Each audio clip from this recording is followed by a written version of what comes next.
So since I'm gonna be taking most likely the 8th gen to GAT, I want to install a dash cam on it. I used to have a dash cam on my old 8th gen and I never transferred it here, so now I have a new one from Redtiger, so I'm gonna get that installed. It's pretty cool, has the front, inside, and then I'm gonna have a rear camera as well. So I'm gonna show you guys the process of how to wire that, so it has all that stuff. Should be pretty easy. So let's see, let's lay everything out. This is the main dash cam. So you see, this is the camera, or it has a cover. So that's the outside camera, and then it has the inside camera. This is the camera for the back, and obviously the wiring. So for the wiring, I'm not gonna use this one actually, because I have the Hardwire kit, so like that, I have the parking mode option. So I'm gonna be using this for the harness. The only harness I'm gonna be using here is gonna be for the rear camera. Just hard with one hand. So this is the only harness I'm gonna use for that, and then I'm gonna use this for the power. It should be a pretty easy setup, and this has a screen here. So I don't have to use my phone to adjust the stuff, so it's gonna be nice and easy. It does have Wi-Fi. So the wiring is not that hard. You're gonna tap into something that's powered 24/7. This one is just a switch, and this is ground. So on this car, it brings the fuse tabs. On this car, we have the small fuses. So I'm gonna take 2 of these, that's gonna connect to these. So I'm gonna find one that's constant power and one that's accessory power, and then run this all the way to the top to connect to the main dash cam. So what I'm doing, you can see I put the wire there and I tucked it behind the headliner. I just pulled it down like this, tucked it back there, and I tucked it through here with the tool, with the pry tool that it brings right here.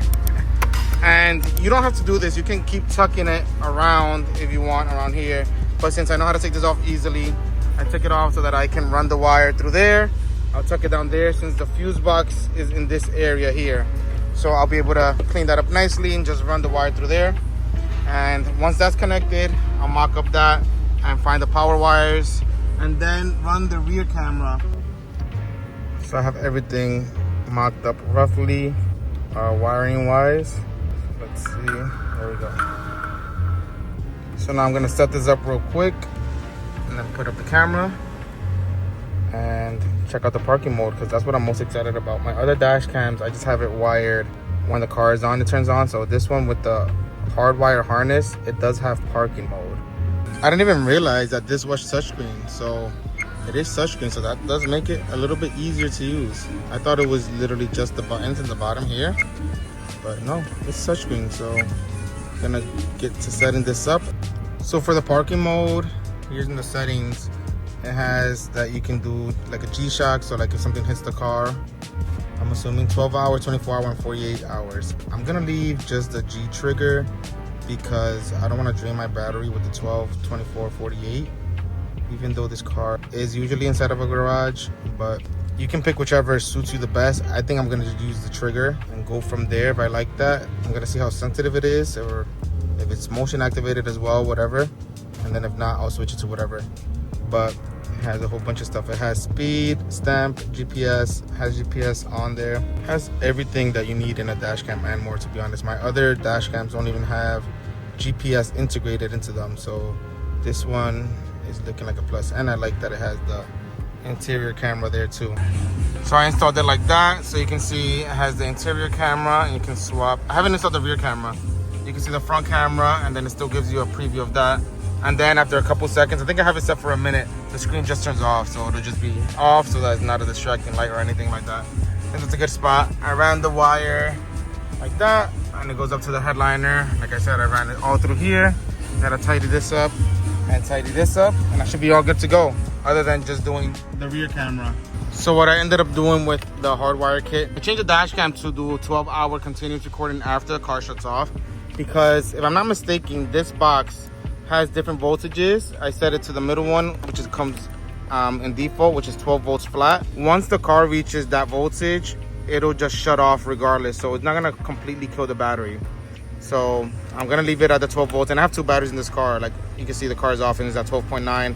So it should be good. And if it drains anything lower than 12, it's gonna shut off regardless. So I have that set up. Now I'm gonna clean up everything and put my panels back on.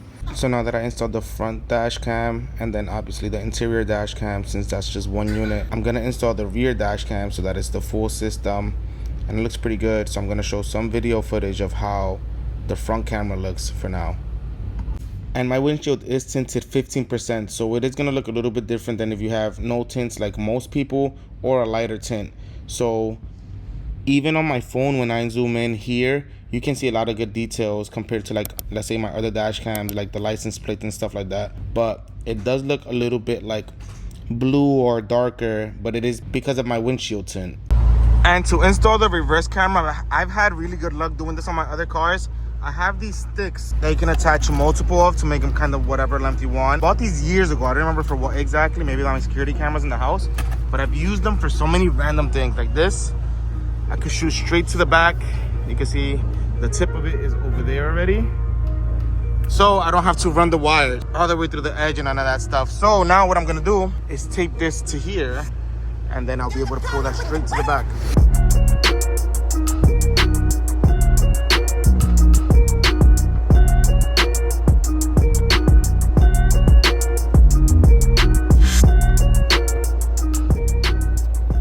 So now that I ran the cable all the way back there, all I have to do is route this cable, since it has sunroof, from here to here to here, which is easy. I'll just follow the same one that I put here.